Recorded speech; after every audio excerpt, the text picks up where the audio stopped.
This lesson is going to be on file permissions and ownerships. So, for file permissions, this will actually allow you to restrict who has access to a file, who can run a file, who can read the file, who can write to a file, based off of a user's name or a user's group, or anything for that matter. So let's go ahead and start by discussing how we can see permissions on a file. To see the permissions on any file or directory, we could simply just use the ls command -l for long format. This would allow you to see all the permissions for any of the files within the current directory that we're currently in. So right now you'll see that we're in the root directory, and you'll see that all of these different folders have a different set of permissions.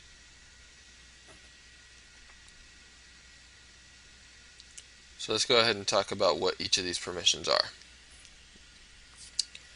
Let's go ahead and go to our home directory first. ls-l, perfect. So let's create a new file. We're going to call it test file. If we do ls-l, let's do ls-ld on the test file.txt, you'll see that the permissions for this file are set to -rw-r-r-r-. Now in order to read this, you need to know what each one of these bits mean. Permissions are broken down into a series of 10 bits. The first bit being the file type. So notice for this desktop folder, the first bit is the letter D. D stands for directory. So this is letting you know that this file is a directory. The dash means that it's just a normal file. So whenever you see a dash as the first bit, you know that this is just a normal file.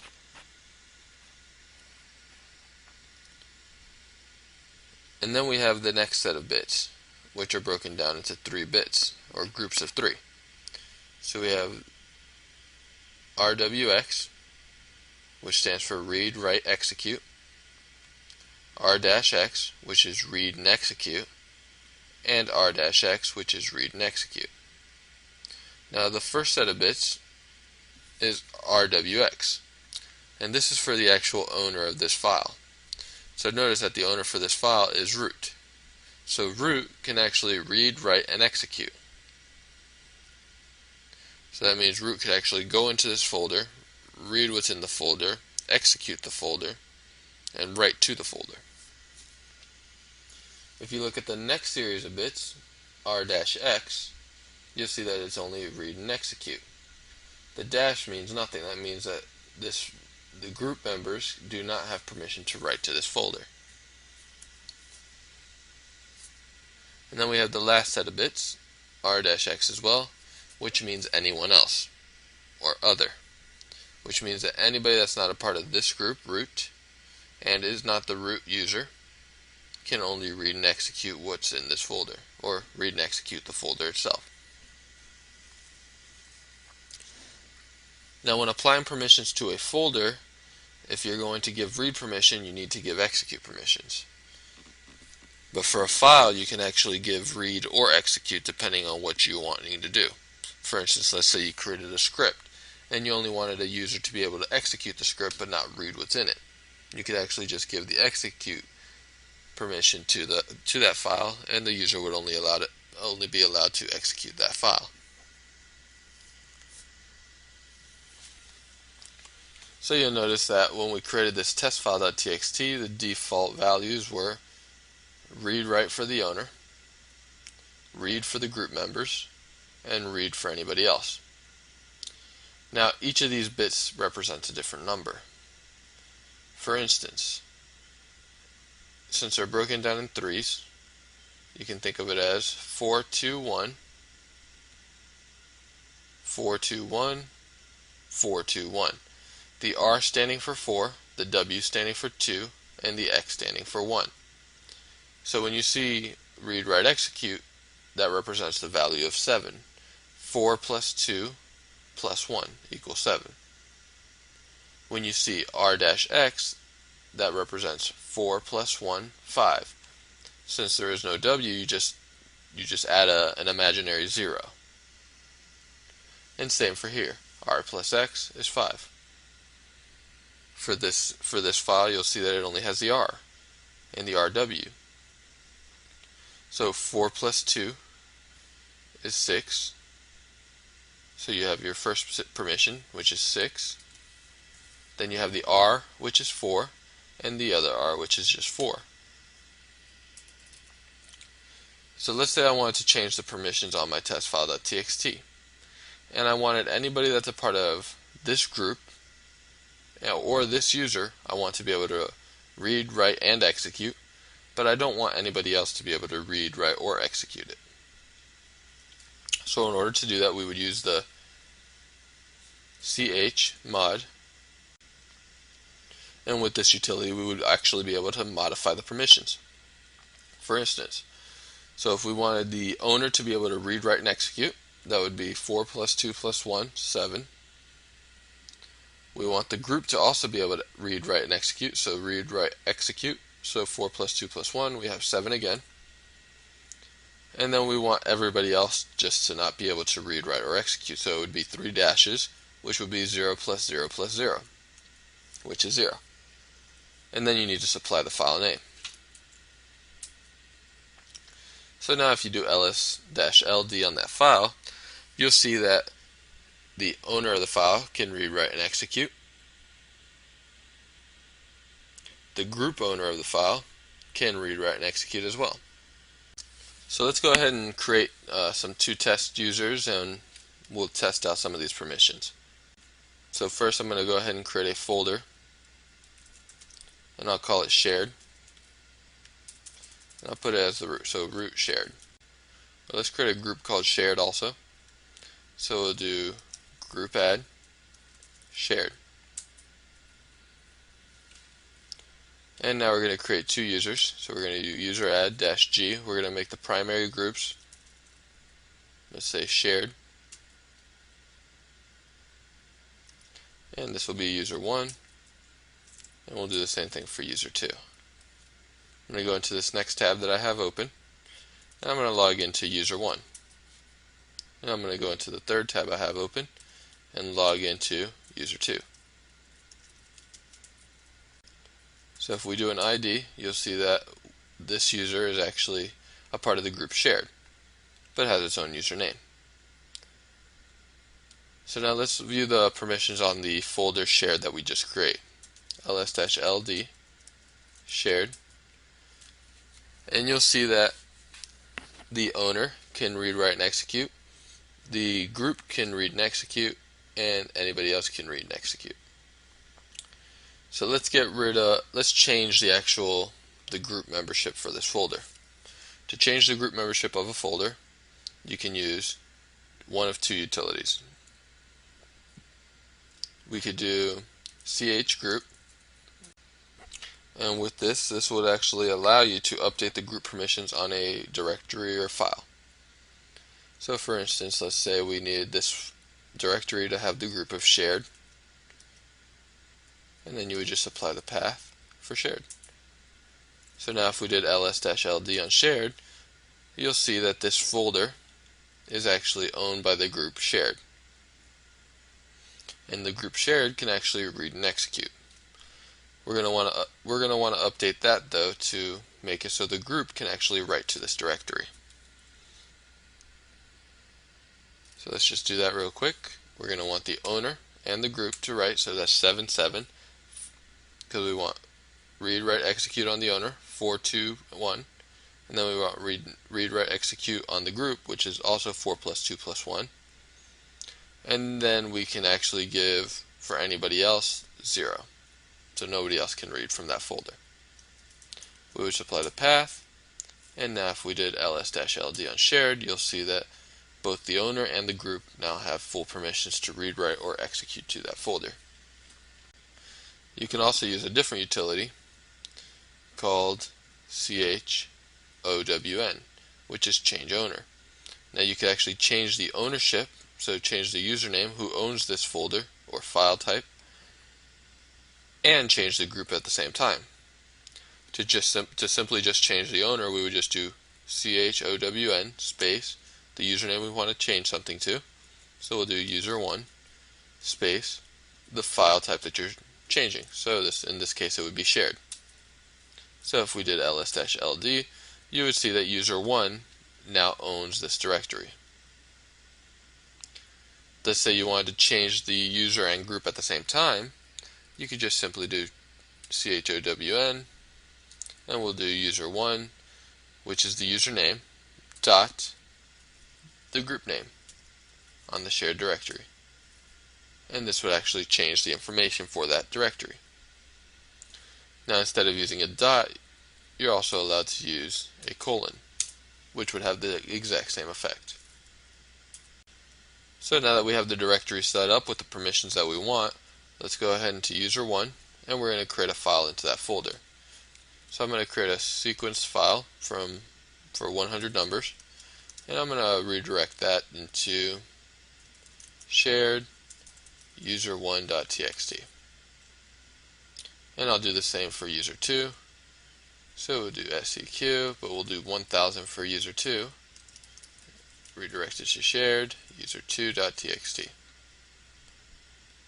So if we go into our shared directory, do ls-ld or ls-l, you'll see that we have user1 and user2, so both of their files, where each file has its own set of permissions. Notice that user2 can read the file information from user1. So let's go ahead and do that. Let's go to user2. Let's go ahead and cd to shared, view the files, and let's say I wanted to view what was in the contents of user1. Since the permissions are for read for anybody else, or read if I'm a part of that group, then I should be able to read the contents of the file. So if I do user1.txt, you'll see that I get the series of numbers up to 100. Let's say user1 wanted to change let's go to the shared, and let's change the permission so that way no other user can actually read from the file or write from the file. So I would just do chmod, and then I want full control, so I'm going to give myself read write execute permission on user1 file. For the groups, I'm just going to give it 0, and for anybody else, I'm going to give it 0 as well. Apply it to my user1.txt. And now if I were user2 trying to read the contents of that file again, you'll see that it says permission denied. So along with these basic permissions, we also have 3 special permissions, which is the SUID, the SGID, and the sticky bit. Now when setting the SUID on a file, that would actually allow every time that file is being run to be run as the user's owner. So for instance, let's say this was a binary file and I set the SUID on this file. Anytime any other user ran the file, it would run it not as the username you're currently logged in as, but as the username that owns that file at the time. The SUID does not work on directories, so you cannot apply it on a directory. It won't do anything. The next special bit that we have is the SGID, which allows you to set a group ID. And that can be applied to binary executable files as well. So just like the SUID, let's say a user runs a file out of a folder that has the SGID flag onto it, the user would actually run the file as if they were a member of that same group. You could also use it to set default groups on a particular folder. For instance, let's say any file that's created by any user in the shared directory, I can make it so that file automatically has the group as shared. So currently, since for our user 1 and user 2, they had the primary group of shared already, so the default group that's created for each file is shared. But let's go ahead and open up a new tab and create another user, and we'll call this user 3. So if I do ID on user 3, you'll see that user 3 is not a part of that same group. And if we look at the permissions on shared,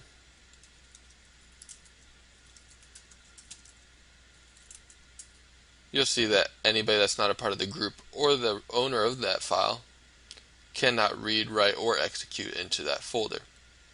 So let's log into user 3 and give it a try. So if we do ls, let's say on the shared, permissions denied. Even if we had a file that's in there that's 777, for instance, let's go into our shared and we'll do touch test.txt, or let's just do another sequence of 50 into root.txt. And I'm going to go ahead and change the permissions to 777. That means anybody can read, write, and execute that file. So let's try to read that file. Permissions denied. The folder actually superseded the permissions of the files within. So let's go ahead and add user 3 as a secondary group. Let's add the shared group as a secondary group to users 3. So I'm going to go ahead and do user mod dash capital G, and I'm going to say shared is the secondary group for user 3. So now in order for those changes to take effect, we need to log out by typing exit and then log back in to user 3. And now if we do ID, you'll see that we are now shared, so we are part of two groups, user 3 group and the shared group. So now if we try to do ls-l, let's say, or ls on the shared directory, we'll have complete access. So let me cd into the shared directory, and I'm going to use some command chaining and say touch a file user3.txt. So what happened here is I cd'd to this directory, and if this was successful, create the file within that directory. So let's do ls-l. So you'll see I have user3.txt. But notice the default group is set to user3.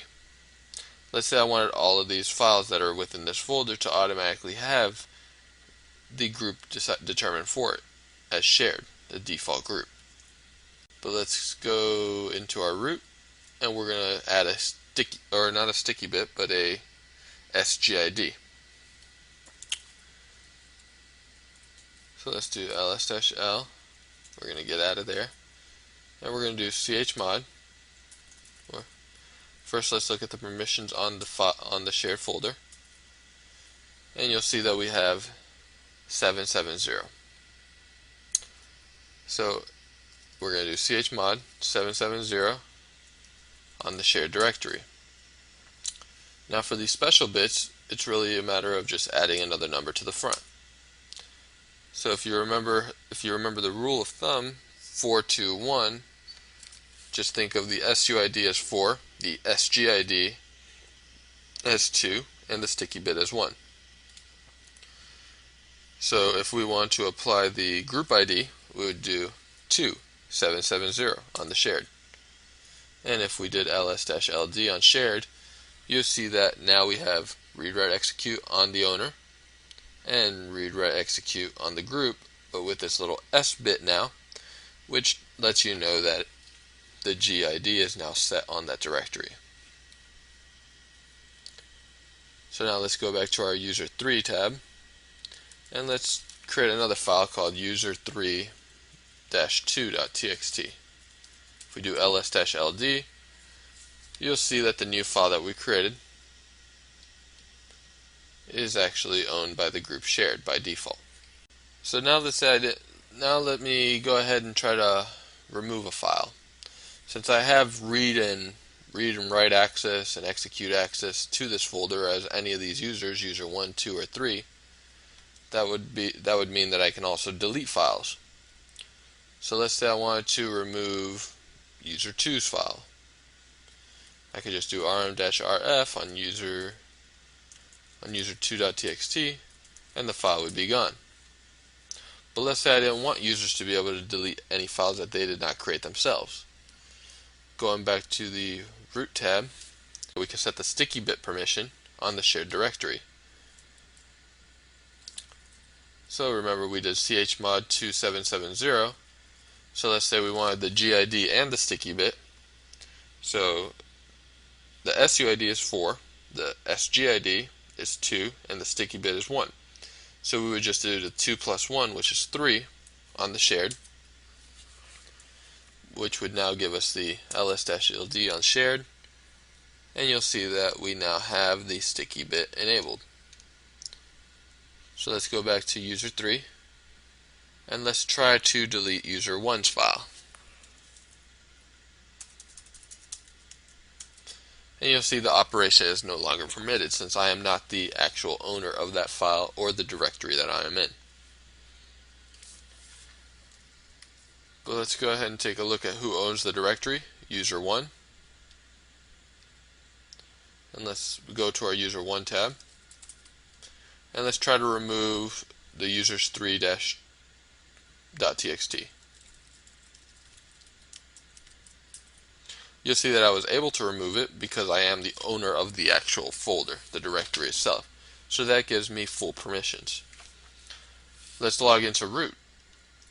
And let's go into our shared. And let's try to remove user1.txt.